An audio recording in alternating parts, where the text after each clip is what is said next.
Moore's Law is Dead just gave us a full breakdown of the chips that are going to run the PS6 and the handheld, and they sound awesome. After that, let's talk about how we just got an unlikely ally in the fight against $80 games. And finally, Silent Hill F looks awesome, so you should add it to your wish list now. How's it going, everyone? As always, my name is Jimmy Champagne. This is PSReady, my channel all about PlayStation. I hope you had a great weekend. I played a ton of F125 on my racing wheel. I'm having so much fun with that game. I really like the story. I'm going to dig into the multiplayer this weekend. Let me know what you're playing down in the comments below. I know people don't like leaks and rumors all that much. I really don't either, but Moore's Law is Dead is a great source for everything related to chips and manufacturing when it comes to PlayStation, because he's usually right. He leaked the full specs, like to the number, of the PS5 Pro years before it even came out, and he was dead on. He was going against a lot of the other reporting saying, nope, this is what it's going to be, and he was right. So I trust the dude. I was on his podcast a couple of weeks ago and it was a ton of fun. We talked about the PlayStation handheld and what the future looks like for that thing. So if you want to check that out, I highly recommend it. I'm not going to get into the tech specs because I don't really care. Honestly, at the end of the day, I'm going to get the console and see how it plays games, and that's when I really decide if it's powerful or not.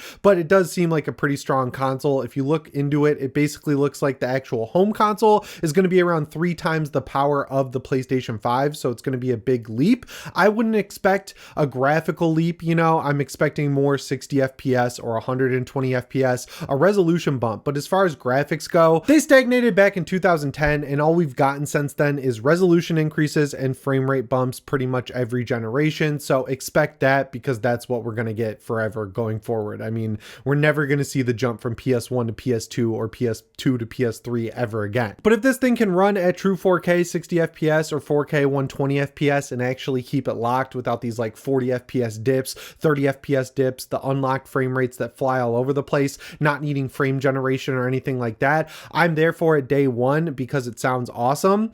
And the coolest thing that a lot of people are going to be excited about is that he was very clear that it's going for a mass market price. So what that means is it's not going for PS5 Pro prices where it's going to be $700, $800, $900. They're going to bring the price down by using cheaper tech to get it in the $500 price range. I think that's super important for the mainline console. Obviously, the idea is to get it in as many hands as possible, and you're not going to do that if you're charging $600, $700, $800. It's just not going to happen. I've seen a lot of Xbox YouTubers comparing this chip to the Series S because, you know, the handheld chip is going to run at a lower spec than the actual console chip, and allegedly they're going to play the same games.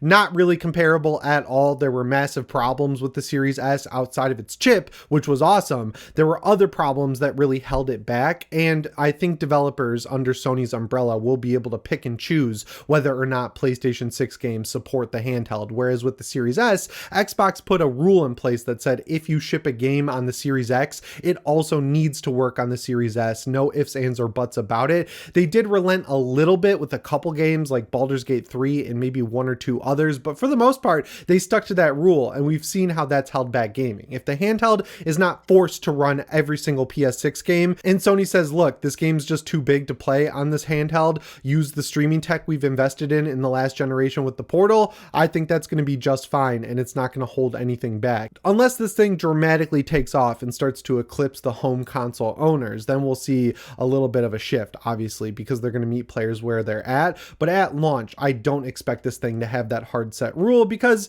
Sony's different from Microsoft. They know how to read their audience and what their audience actually wants instead of trying to force them into doing what they want. I mean, they do that a little bit, but if you compare it to what Xbox does, it's a lot different. We know that the focus on this thing is going to be PS5 games and running them at acceptable settings and acceptable frame rates. I mean, Sony just added that low power mode. They kind of like hid it from people and said it was for eco-friendly reasons, but it's widely believed that the reason they added the low power mode in the first place is to give devs a benchmark for the upcoming handheld, which has had its chip in development since around 2023. And all of these leaks are coming from an actual AMD presentation about the chip from back in 2023. So they've been working on it for a long time, like since 3 years after the PS5 released is when this thing went into production. That's why I'm always saying that they're always working way farther ahead than we actually think. And if the focus is on running PS5 and PS4 games, that would make a lot of sense because of that low power mode that they just added to the PlayStation 5. Of course, they're hiding it behind eco-friendly reasons, but the real reason is if you can get your game running in the low power state,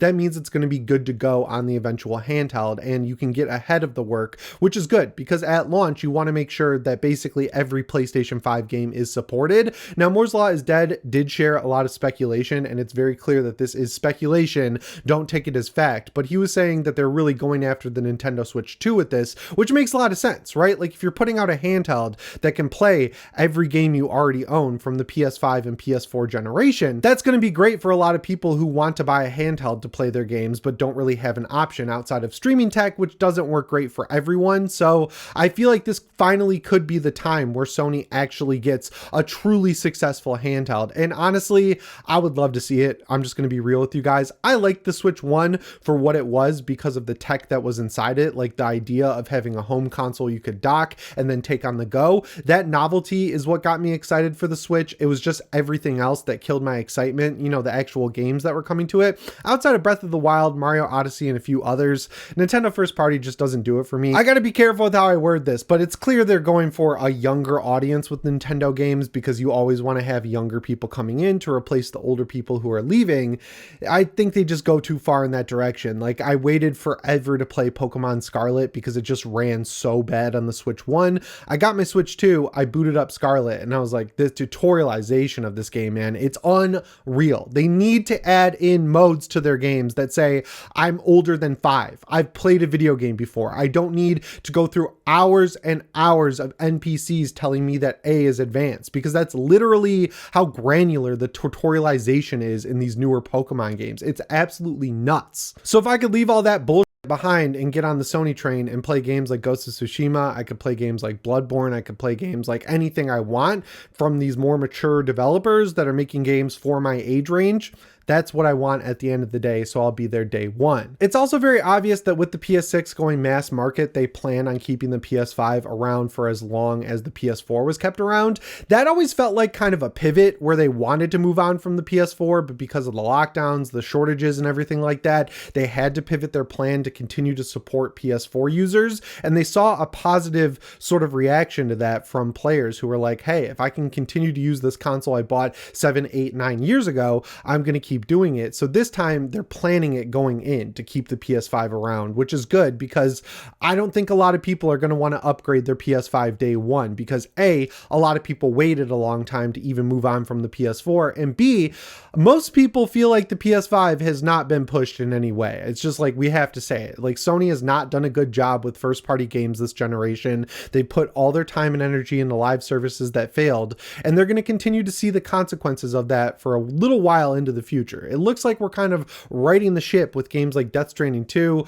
of course, Ghost of Yotei, Wolverine, and everything else that's unannounced. But until those come out, people are feeling a little let down with the first party output. So I feel like the smartest move is to keep the PS5 around, but then have the PS6 there for the day one users who have money to blow. And then the PS5 people can upgrade when the PS6 Pro comes out. But they're really trying to just grow the overall ecosystem. And honestly, everything I'm seeing sounds pretty good. And I would bet these leaks are right. So that's good. But one question I'll always have is how long are games going to stay at $70? Because I think $70 is too expensive for the quality level of games we've been getting over the past few years. You know, these games that come out and promise years of patches, but what they're really saying is we're going to release the game not finished and then update it over time with new features, which are things that should have been there at launch. I mean, we see this constantly with every game under the sun lately if it's a AAA budget game. So like, I don't like that. I don't think they're worth $70, especially if you're drip feeding content over time that should have been there day one. So $80 is just completely out of the question for me, man. Like I'm not going to pay $80 for these broken experiences. I'll wait for them to be cheaper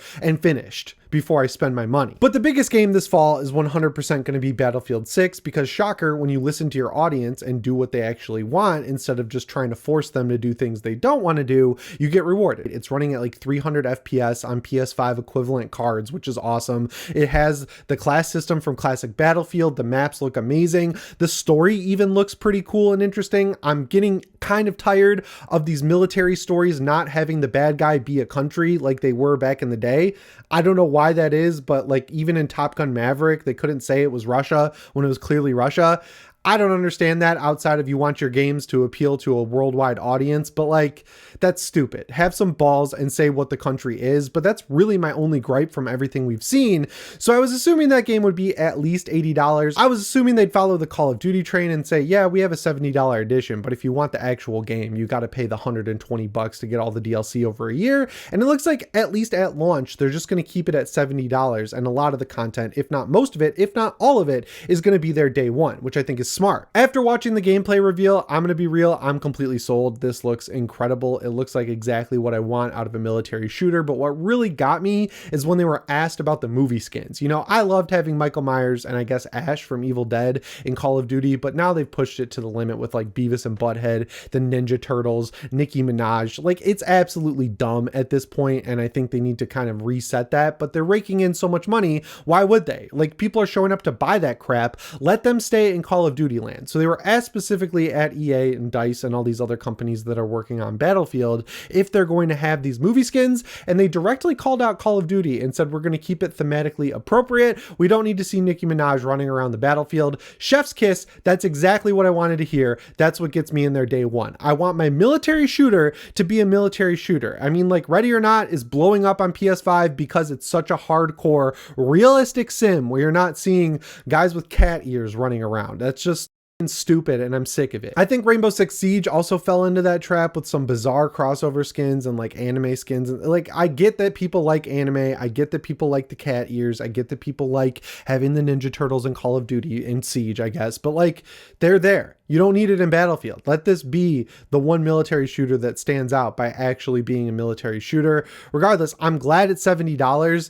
I wish they kind of like went all in on just making it the ultimate fan service game and just made it $60. Like, you know, people are going to show up and buy it. And I know that when you compound $10 over like millions of people, it really does add up to a lot of money. But anything you can do to boost goodwill towards that game just continues to pay dividends into the future. The more stuff you do right up front, the more people are going to be forgiving if you screw up a little bit in the long run, right? Like, they're going to give you time, they're going to give you patience if you really nail it on the first try. So making it $60 would be awesome. I'm not going to complain about $70 though, because everyone else is seemingly pushing their games to 80. 2K also is doing a good job of this. Honestly, like, you know, GTA 6 might be $80, but that's going to be the biggest game of all time. And they're also releasing Mafia: The Old Country for 50. So they are kind of pricing it as they go, which I like. And Nintendo's kind of doing the same thing. Like, Mario Kart World was $80. Not worth it if you ask me.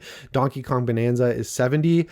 I think Donkey Kong should have been $60, especially with its performance issues and the fact that it's on a Switch. Like, you're playing on old tech at that point. You're basically in PS4 Pro territory. So I feel like you're charging way more than that game is worth. But, you know, I'm not a huge Nintendo fan, so like, what the hell do I know? EA honestly has been doing a decent job, I would say. I still don't like them for how broken Dead Space was in terms of frame rate and loading stutters and everything like that. I also don't like that they bought Codemasters and canceled Dirt and they canceled Grid and have them working on just F1 now because they got rid of the WRC license. But F125 is really good. Like, it runs amazing. My PC set it to ultra max settings and I was like, yeah, right. I decided to play one race, locked 120 FPS with ray tracing. Really well programmed game, and it has content from the movie, which is my movie of the year. So really no complaints there. Keep up the decent work, EA. Let's just make it a little bit better. But thank you for keeping the games at $70. I personally appreciate it. And for the last story here, I just want to talk about a new game that I'm excited for that's coming out in September, which is Silent Hill F. I did not know what to think of this game when it was announced. It kind of seemed like, you know, when they do a movie where clearly it was an original idea and then they realized they had the Resident Evil IP laying around. So they're like, what if we just move a couple things around and, you know, add in Umbrella Corp or something, and we can call it a Resident Evil movie, just because it's so different from everything we've seen from Silent Hill. And it is weird to be calling a game Silent Hill that doesn't take place in Silent Hill, but everything I see from it just makes it look incredible. Like, I got nervous when they said that there was going to be no ranged combat like guns, and then I see that the combat is very Dark Souls inspired. Like, you have a stamina bar, you can use melee weapons that degrade and break down, so it makes this whole meta economy of like, is it worth wasting my best weapon that I have right now because you can have 3 at any given time, fighting a common enemy when there could be a boss coming up. They released some combat gameplay where the main character had to go up to like effigy scarecrows of the bullies from her class and hear their verbal torment. But yeah, the game looks genuinely creepy. The one thing that makes me a little nervous is that it's running in Unreal Engine 5, but I've had good luck with Unreal lately. I know I shit on it a lot, but all I wanted was for them to fix it. And Killing Floor 3, which if you asked me to bet on which game would come out and not run well because of Unreal Engine 5, it would be Killing Floor 3 because it's a glorified indie game pretty much at this point with its tiny budget. It runs great. I mean, it has massive other problems that are kind of bugging me, but as far as the performance goes, like it's running great with Lumen on and everything like that. So maybe the rumors about Unreal Engine 5.6 performing a lot better are to be believed. And maybe Silent Hill F is using that new updated engine. Who knows? Unfortunately, the other horror game I'm looking forward to, Dying Light the Beast, got delayed into September, so I'm just gonna have 2 horror games to play this Halloween season, and I couldn't be more excited. Go check out some of the previews that were released from 5 hours of gameplay in the comments below. But yeah, are you excited for this game? Is it on your wish list? It's definitely on mine. Let me know in the comments. As always, guys, my name is Jimmy Champagne. I'll see you in the next one. Thanks for watching, and shape on.